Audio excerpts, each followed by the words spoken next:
धन्यवाद हमारी संस्था के उपाध्यक्ष दिनेश कुमार स्वरूप जी, आपने आज कार्यक्रम का संचालन बहुत अच्छे से किया। शुरू में अध्यक्ष जी कर रहे थे लेकिन कविताएं नहीं आ रही थी। आपके आने से थोड़े से कविताएं और थोड़ी सी शायरी जो माहौल को बदल दिया। और मैं यही कहना चाहता हूँ कि जो मेरा उद्देश्य था इस कार्यक्रम को करने और कराने का, सिर्फ यही था कि हम लोग जो जातियों में बटे हुए हैं वो हम लोग त्याग दे। क्योंकि जब कभी आप दूर बैठ के सोचेंगे तो लगेगा कि इससे कुछ भी हल नहीं होने वाला है। और आज भी हमें हमारे ही जाति के लोग गाली देते हैं।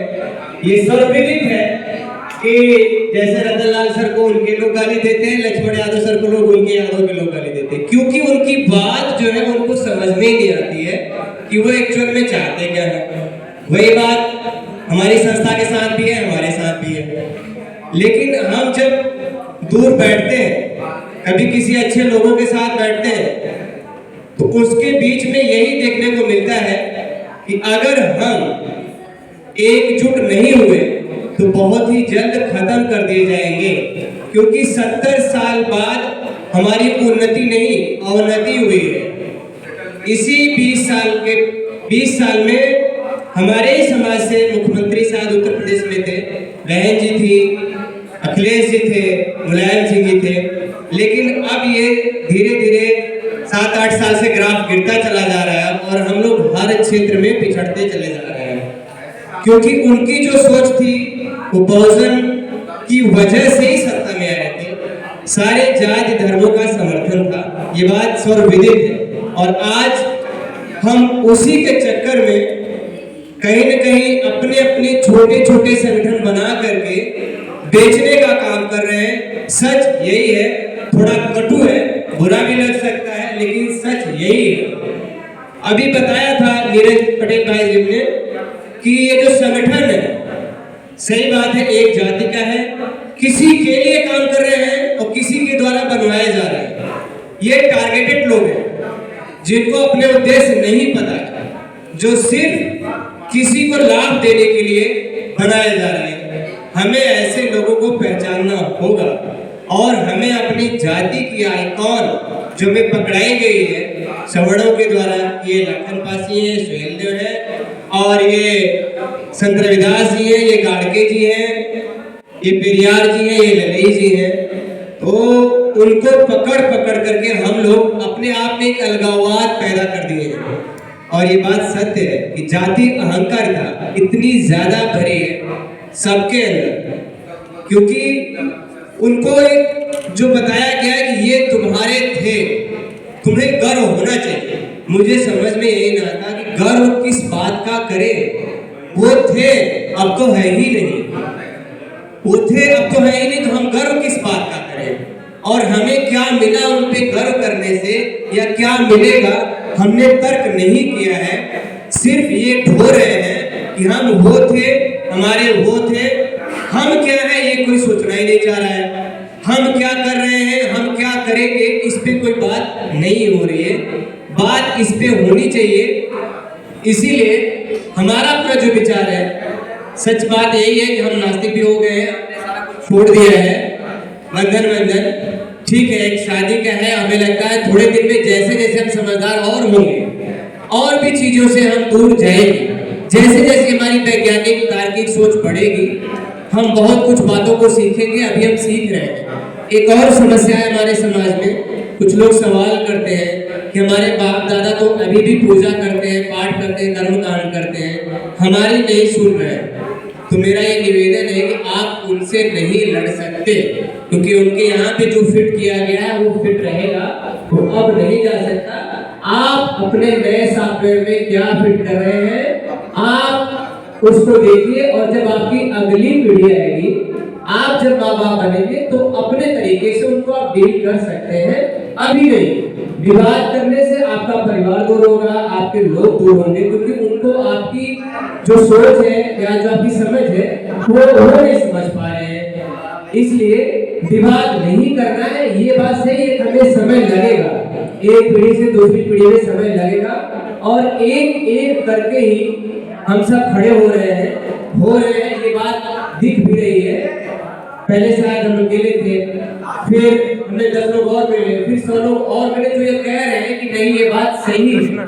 तो विचारों का प्रवाह ऐसे ही होता है और इसी तरीके से आगे बढ़ा जाता है।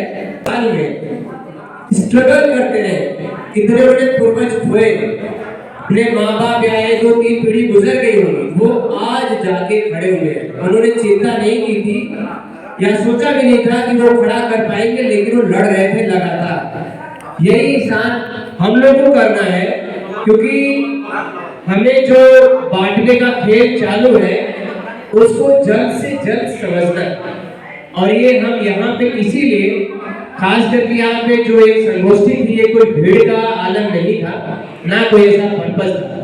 हम ये चाहते हैं कि जो हमारे युवा नेता, समाजसेवी, प्रोफेसर, वकील, अध्यक्ष जो भी है, वो इस बात को समझे और अपने लोगों को समझाएं, क्योंकि ये समझ हमें अभी 35 साल बाद समझ में आई। शायद हमने अपनी प्राइमरी लेवल पे देखा वहाँ कैसे मेरे साथ भेदभाव किया गया, हायर लेवल पे देखा, अपने मेडिकल कॉलेज में देखा, अपने आप नौकरी पेशे में देख रहे, लगभग हर जगह वो चीजें देखने को मिलती है। और रही बात मेरे को सरकारी सिस्टम में जाने की, तो बसंत सा यहाँ पे है, कितनी मुश्किल से समय निकाल पाए हैं। मैं शायद आज स्वतंत्र रूप बड़ा अच्छा फ्री महसूस करता हूँ कि मैं किसी के बंधन में नहीं हूँ और मुझे जब जो बोलेगा मैं भी यहाँ इस कंट्री से निकल जाऊंगा। मैंने अपने अंदर बाबा साहब के जैसे इतना गुण पैदा कर लिया है कि 100 लोग मेरे लिए खड़े हैं, मेरे लिए 100 नौकरियां खड़ी हैं। इसलिए मुझे अभी उस सिस्टम में मैं नहीं जाना चाहता हूँ और हमें लगता है हम इसलिए नहीं जा रहे हैं, हमने छोड़ दिया है। हम यही करेंगे क्योंकि हमें लगता है कि अगर हम 100, 200, 400, 1000 लोग धीरे धीरे होने लगे तो हमारे लोगों को फायदा होगा, हमारा नहीं होगा। एक छोटी सी बात है, इसी किंग जॉर्ज मेडिकल यूनिवर्सिटी में मैं प्रेसिडेंट बनाया गया, उसका एक रीजन था बनाने का। सैलरी बढ़नी थी रेजिडेंट डॉक्टरों की, प्रोफेसरों ने पहले अपनी बढ़ा ली, कर्मचारियों ने अपनी स्ट्राइक करके बढ़ा ली। जब हमारी बारी आई तो उसके लिए जो हमारे प्रेसिडेंट थे त्रिपाठी जी, उनको धमकियां मिलने लगी।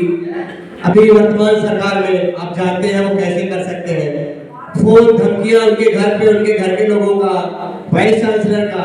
तो लोगों ने कहा कि ऐसे काम नहीं हो पाएगा, ये काम सिर्फ एक ही बंदा कर सकता है, वो है डॉक्टर जितेंद्र।